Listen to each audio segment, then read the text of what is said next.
Opa galera, tudo bem com vocês? Bem-vindos ao canal Quadriciência. Eu sei, faz muito tempo, muita coisa aconteceu, mas eu vou explicar tudo direitinho depois da vinheta. E vamos lá, sem mais delongas, porque o vídeo hoje está muito bom, você deve ter visto aí no título, que é sobre um grande filme, tá? O Interestelar, e uma discussão super bacana sobre o meio ambiente e por que no universo madeira é mais raro do que diamante. Então, sem mais delongas, vamos pro vídeo. Bom, galera, então, eu ando sumido, mas se vocês olharem minhas redes sociais, principalmente o Instagram, né, de vez em quando eu vinha postando algumas coisas lá, reels, alguns posts sobre planetas, curiosidades, ou então nos stories mesmo, tem sido minha plataforma preferida, tá? Produção para o YouTube dá muito trabalho, tá? Eu concluí a minha graduação, para quem não sabe, concluí a minha graduação em Física, atualmente faço um mestrado em Física, e as disciplinas do mestrado, a rotina de pesquisa, não está me permitindo me dedicar tanto aqui as atividades de divulgação científica em vídeo, mas também eu tenho outros tipos de atividade, como em escolas, tudo mais, tá? Teve viagens bem bacanas aí com a galera da UBA, então tudo isso também vai virar conteúdo. Mas hoje eu estou aqui com vocês para conversar sobre o Interestelar, esse filme aí do Christopher Nolan, que saiu em 2014, que passou novamente nos cinemas, né, comemorando seus 10 anos de lançamento. Eu assisti lá em janeiro deste ano, né, 2025, então esse vídeo aqui está atrasado por cerca de 2 meses, né? Eu pensei muito em comentar sobre esse filme. Eu sei que já tem muito comentário na internet, muito divulgador grande, canais grandes sobre cinema, que falaram sobre esse filme, mas tem um ponto em específico, uma discussão, que eu quero muito chamar a atenção de vocês e comentar aqui e dar minha contribuição. Para a galera que não sabe, desde a graduação eu venho trabalhando com astrofísica, tá? Com astronomia, astrofísica, principalmente a parte de exoplanetas. Eu fiz o meu TCC sobre exoplanetas e também agora no mestrado também toco um pouco sobre esse tema, tá? Então é um tema que eu tenho uma familiaridade com artigos, com pesquisa e tudo mais. É um tema que eu já escrevi sobre em trabalhos acadêmicos, como por exemplo o meu TCC. E se vocês quiserem, tá lá no repositório da UFRN, dá uma olhadinha lá. Bom, e o Interestelar, acho que todo mundo aqui já conhece, mas eu vou tentar não dar muito spoiler, mas ele fala de um futuro um pouco distópico, é um futuro, assim, não muito longe, é um futuro bem próximo da gente, mas distópico no sentido climático, né? A gente não sabe exatamente o que aconteceu, mas as mudanças climáticas levaram a pragas e destruíram boa parte da plantação. Então, o futuro, a questão econômica está bastante complicada. A gente vê que tem tempestade de areias, que as plantações estão dando errado, e que nos Estados Unidos lá não há uma valorização da ciência, né? A gente não vê mais a ciência ser tão valorizada mais, né? A galera foca mais em ser agricultor, fazendeiro, né? Isso que é mostrado ali no início do filme. Então, a filha da nossa protagonista tem um interesse forte pela ciência, que era piloto, tá? E aeronaves e tudo mais. Mas, infelizmente, o país, o governo, né, já desincentiva que as crianças na escola sigam esse tipo de carreiras e foquem mais em ser fazendeiro, que é isso que o país precisa. Sendo que isso não vai dar soluções para os problemas climáticos que estão passando. Então, na trama, a gente tem ali, né, um buraco de minhoca, que consegue levar as pessoas para outros sistemas estelares, sistemas planetários. Eles estão buscando algum planeta para ser a nova casa da humanidade, né, já que a Terra não está ficando insustentável. Bom, e o meu ponto aqui, já começa aí, o problema é a Terra ou o problema é o nosso estilo de vida? Para alguns isso aqui pode ser meio polêmico, mas é uma posição muito acertada, porque a gente sabe que o nosso sistema de vida hoje, toda coisa que a gente consome, o uso de recursos fósseis, né, principalmente o petróleo e seus derivados, combustíveis fósseis, né, então a emissão de gases do efeito estufa, o CO2 e o metano, produção de plástico em massa, a gente hoje tem contaminação de microplástico em praticamente tudo, principalmente nos oceanos, né? Então o cenário de cada vez mais os cientistas fazendo alertas aí, né, os relatórios do IPCC, mostrando como a emissão de gás carbônico está causando mudanças climáticas, esse é o melhor termo. Aquecimento global já não é tão mais usado, porque não se trata simplesmente de um aquecimento, mas sim de uma mudança no padrão climático do planeta, onde os invernos estão ficando mais rigorosos, para as regiões aqui que enfrentam problemas com o inverno, como o norte da Europa, Europa em geral, Canadá, Estados Unidos, Rússia, e os verões também estão ficando muito quentes, tem muita gente aí morrendo por ondas de calor. E eventos extremos, como o que a gente viu no Rio Grande do Sul, de enchentes, né? Isso sim podem ser atribuídos como efeitos das mudanças climáticas. E aí no filme tem essa história onde eles mandam pessoas, né, cada um para um planeta diferente, para ver se aquele planeta tem condições de habitabilidade. E cara, eu já fiz um vídeo anteriormente sobre o filme Não Olhe para Cima. E a análise que eu estou fazendo aqui é mais ou menos na mesma vertente, tá? Cara, o universo é hostil. Hoje a gente já conhece mais de 5 mil exoplanetas, estamos beirando aí a chegar a 6 mil exoplanetas. Por mais que sejam planetas que a gente sabe que estão lá, a maioria deles a gente não conhece muito bem os parâmetros, devido a limitações instrumentais. Então, a maioria dos planetas descobertos a gente sabe só o tamanho deles, né, em questão de raio ou a massa. Poucos a gente tem acesso à composição, que é muito delicado você medir a composição atmosférica. Vai fazer um vídeo sobre como a gente usa espectroscopia de transmissão para descobrir quais moléculas estão presentes na atmosfera de alguns exoplanetas. Mas do que a gente sabe, a maioria deles estão em regiões ou muito quentes ou muito frias, né?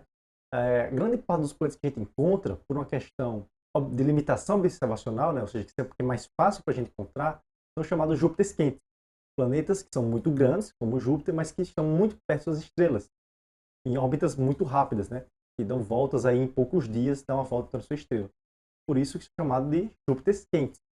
E são regiões, são planetas inóspitos à vida, tá? Tem planetas aí que a galera calcula que bate recorde de vento, então são planetas formados por gigantescas tempestades intermináveis, planetas que têm a sua rotação sincronizada com a sua órbita, no mesmo caso que a Lua tem com a Terra, né? Se você perceber, a Lua está sempre virada para o mesmo lado, para a Terra. E isso, para um planeta com uma estrela, é muito ruim. Por quê? Porque aí você cria uma região muito quente, que é a virada para a estrela, e outra região muito fria, que é a que está oposta à estrela, tá? Então isso gera um território muito inóspito à vida. Então, de todos os planetas que a gente conhece, nenhum é um bom candidato para abrigar a humanidade. Nem mesmo Marte, que é tão citado aí por algumas pessoas, como Elon Musk, né? Que é o dono da empresa SpaceX, que apesar de ser muito bom em fazer foguetes, a empresa não, Elon Musk, claro, mas tem uma dificuldade tremenda com essa ideia ainda de chegar a Marte, né, levar alguém a Marte. E o problema não é chegar lá, porque a gente tem condições de fazer isso. O problema é sustentar a vida numa região tão inóspita como Marte, ou como qualquer um dos outros planetas apresentados no filme de Interestelar. Por quê?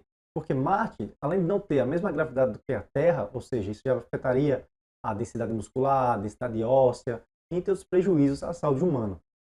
Não tem um campo magnético que o protege da radiação. Então, as partículas energéticas, né, os íons, o vento solar, ele atinge a superfície de Marte, os raios ultravioletas e tudo mais, coisas que são altamente nocivas e que aqui na Terra a gente está protegido devido ao campo magnético. Sem contar a falta de oxigênio, né? Claro, Marte é um planeta cuja atmosfera predominantemente de CO2, apesar dessa atmosfera também com baixíssima pressão, ou seja, muito rarefeita, quase desprezível, mas existe, tá?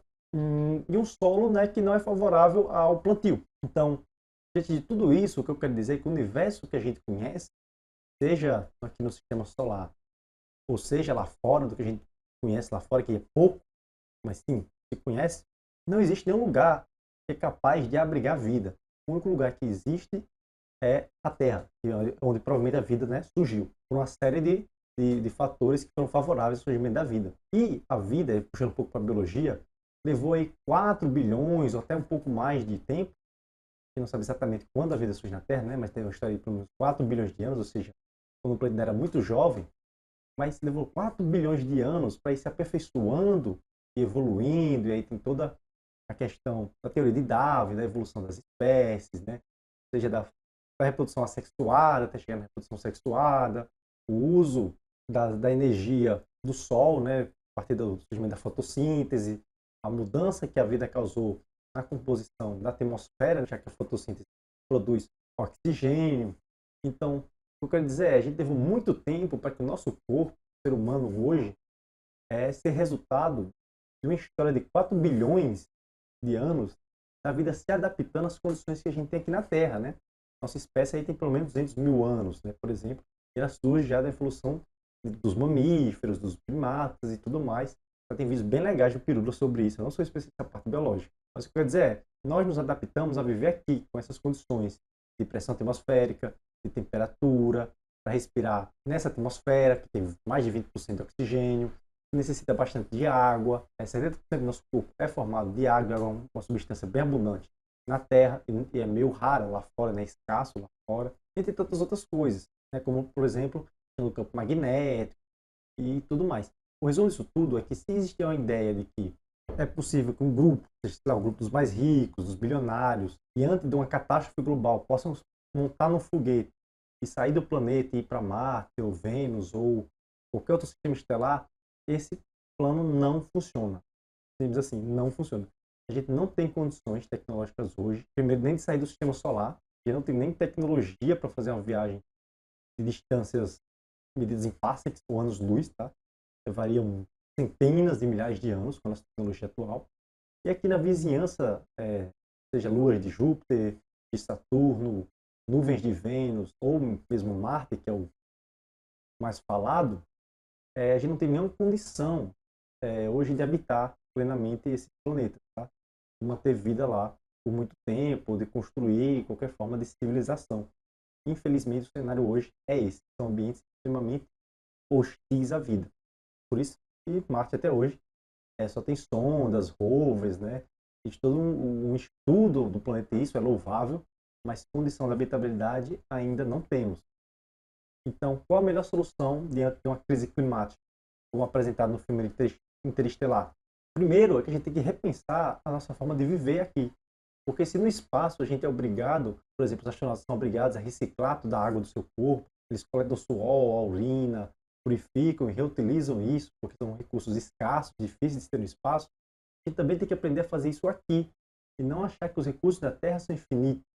A gente vive num sistema que explora a Terra e que descarta coisas, como por exemplo o plástico, né? Que é uma idiotice, né? Você cria montanhas e montanhas de lixo quando esse material poderia muito bem ser reutilizado na indústria. A gente usa o plástico que leva aí cerca de, nas estimativas, claro, e depende também do polímero, mas vamos dizer, cerca de 4 séculos para se decompor na natureza, a gente usa para fazer materiais que vão ser descartados, embalagens, entendeu? Que vão ter uma durabilidade ali de uso de meses, dias, quem sabe, né? Entre fabricação e o seu descarte. E vão ficar aí por mais tempo do que eu ou você, né? Na natureza, sem se decompor. Então, produzindo montanhas e montanhas de lixo. E a gente tem que repensar sobre essas coisas. Eu acho absurdo, do ponto de vista que Hollywood produz um filme, que é mais fácil botar um buraco de minhoca ou botar um personagem para adentrar em um buraco negro, uma coisa que a gente nem entende direito, né? Isso parece mais factível, né? E buscar um planeta fora para a gente viver, do que cuidar do único planeta que a gente sabe que tem vida, que sustenta a vida, que a gente já está nele e que a gente já conhece quais tipos de solução.